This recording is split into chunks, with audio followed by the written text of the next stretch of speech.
Hello and welcome to Big Old Games unboxing video of the new Star Wars Armada expansion, the MC-80 Liberty. My name is Simon and I'll be doing the unboxing today. So what I'm going to do is just to open it up and show you what you get in the box. Now this is not a in-depth tactical guide or anything like that. I'm just going to simply show you what's inside, maybe give a few thoughts and opinions, and then yeah, you get to know what it is you get in the box.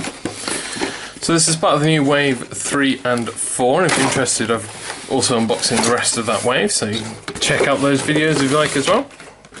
So we've got the ship there, we'll come back to that in a bit. So first of all, let's go for all the lovely gubbins you get with it. So of course, as always, you're going to get your base and your dials and command dials and stuff like that. So this is using one of the large bases. Look at the size of it. So you get a nice large base in there. You also get this little pamphlet here, so it gives you a complete rundown of all the components you get in there, including all the upgrade cards. And then it just gives you the extra rules in here, so this is mostly for the large class and for the contain defense token, which was added in the expansion, so it just stops critical effect happening. So, onto the rest of the cards and tokens as well, because of course it's Fantasy Flight product, so always lots and lots of tokens. So let's get everything out of the bag first. So let's take a look. So you get your tokens in here. So this is your big ship token, and of course your command dials and other bits that you need. So you can just see what the arc's like. There's a massive front arc there, and quite wide side arcs as well. So it's almost competing with the Star Destroyers. And you get the rest of your defense tokens and shield dials and your numbering tokens there as well as your speed dial. So there you go, so that's your dials. So we're on to the cards themselves. So we'll take a look at the ship. So the MC-80, you get two ship cards in here. You get the Battle Cruiser and the Star Cruiser variant. So there's not a huge amount of points in them. There's only 7 points difference between the Star Cruiser and the Battle Cruiser. Major difference, the Battle Cruiser has double black for its anti-squadron, and then the weapon armaments are practically identical. The only real difference being you switch a blue for a red at the front and at the back with the Battle Cruiser. And then the upgrade slots are the same as well. So there's not a huge amount in there. It depends what kind of role. The Battle Cruiser is going to be much more upfront role, I think. Whereas the Star Cruiser, you're going to see a bit more on the, maybe a bit more on a supporting role, but it's still a heavy, beastie hitter. So I think both of them are going to see heavy combat either way. It just depends if you want to save those 7 points and maybe spend it on an upgrade or something. So, speaking of upgrades, first of all, we have our new Admiral, which is General Medine. So when a friendly ship resolves a navigate command, if it spent a navigate dial, it may increase one additional yaw value by 1, and if it spent a navigate token, it may either change its speed or increase one yaw value by 1. So just makes your ships that extra bit maneuverable, very useful for fleets which are just running nothing but the corvettes, I imagine, because you can just nip around the board all over the place. So quite an interesting one, Medine, 30 points as well. Here we have the Chart Officer. After you execute a maneuver, if you overlapped an obstacle, you may discard this card instead of resolving the effects of overlapping that obstacle, and it's 2 points. Could be enough to stave off that critical effect, which could be what spells the doom of your ship. Skilled First Officer, so even though it's got an Imperial on the picture.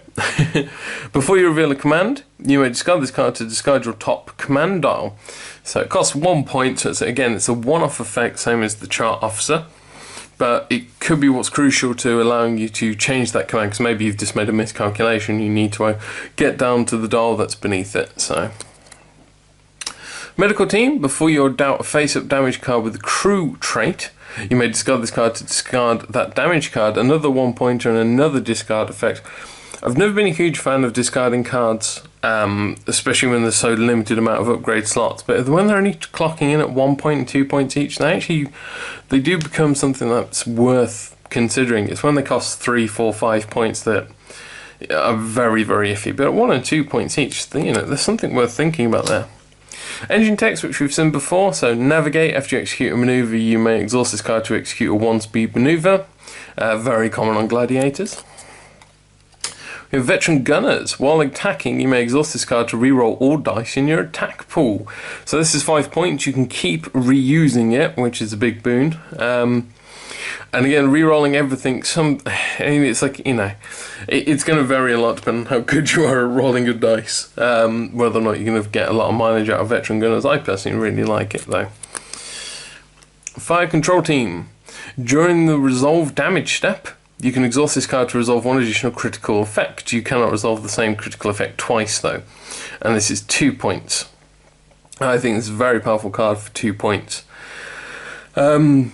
So yeah, I think it's really very useful card just to getting those extra critical effects, because I've often found in games it's those effects that can really alter the course of the game. Spinal Armament is a modification. The battery armaments for your front and rear hull zones are increased by 1 red die. Now this does clock in at 9 points, but 1 extra die, the potential is for double damage on that red die. But I was thinking more than likely just an extra damage, but it could be what you need to take that ship down. I mean, quad turbo laser cannons, which is just fun to say. While attacking, if at least 1 red die face has a... I've been playing too much Imperial Assault lately. I will remember that one in a minute. Add 1 red die set to the icon to your attack pool. So I know that one blocks the defensive tokens. So... yeah, that's quite an interesting one. So adding additional ability to stop your opponent defending, that's quite a useful thing to have. However, it does come in at 10 points. You know, it's a bit on the steep side for an upgrade, but being able to deny your opponent defensive tokens just swings attacks by huge amounts. So Ms1 Iron Cannons. So blue crit. Choose and exhaust one of the defender's upgrade cards, and this comes in at 2 points. Good if you've activated first, which a lot of rebels likely are to do, because you can hopefully stop your opponent getting access to one of their upgrades. But it's not hugely useful. However, 2 points does mean it's not too expensive either, so it's something easily fielded. High capacity ion turbines modification. The battery armaments for your left and right hull zones are increased by 1 blue die. Seems very good, especially for the rebels, seeing as, you know, they're so used to utilising their broadsides. Why not make them even more punchy? And then we're on to the title. So we have the Ms1 Iron. While attacking a ship, the defender cannot spend more than 1 defence token. Very useful for an offensive attack run. 8 points, that one. Endeavour. At the start of the first round, gain 1 contained defense token. So 4 points for an extra defense token. Oof, that's very nice title. And Liberty, so Squadron Command. If you spent a squadron token, you may activate 1 additional squadron. And that comes in at 3 points. Very useful if you're going to throw a bit more of a support role. Although I can see this ship being more of a frontline fighter than a supporter, really. Because look at it, it's huge. Speaking of looking at it, let's take a look at the model. So I'm going to take it out of, if I can, get it out of its plastic shell. Let's take a look at it. So here we are. Here's the MC-80. So quite a big ship. Paint scheme, it's got this nice sort of brown and sort of umber orangey pattern to it. A bit more painted, a bit more detailed than previous ones, I feel. Yeah, it's not a huge amount to say on the design itself, but the actual sculpture is really good. Lots of details, again, as you'd expect from FFG. I mean, you've even got this like underbay hangar here. You've obviously got the engines. I've actually coloured the engines in for once. Hey! I like the design of it. I think it's cool. Let's compare it to the other MC-80, because for some reason they're all dubbed MC-80s. So this is the previous one. Now this is them side by side. They're pretty much identical in length. As you can see, this original one's much more of a cream colour and a lot less coloration on it, which makes it seem a bit duller in my opinion, a bit flatter. As you can see, they're the same length. Obviously, this one's got the big wings on it, so it's a much wider ship. Well, not by huge amounts though. And they've both got the same sort of levels of details on them. So, yeah, I do like the MC80s. I do like the Moncal ships. They're nice, different designs. All these bulbous, you know, sort of rounded edges and stuff like that. Very different from the Imperial's sharp, hard angles. So, and just for completeness, the MC30 torpedo ship, which is, it's about 2/3 of the length of it, I guess. 2/3 to half of the length of it, so you know, it's still fair size compared to it. Again, same idea, just as always, nicely detailed from FFG. There we go. So yeah, so another good ship for Armada, another nice model. This will be really cool to see painted up in some interesting colour patterns, because there's a lot you can do with it. You can work with the panelling, or just work with each of the sort of, like, you know, the bulging sections. So there's lots of different things I think you could do with the painting of this. I think it's part of my favourite part of the game, is seeing how people paint up their ships.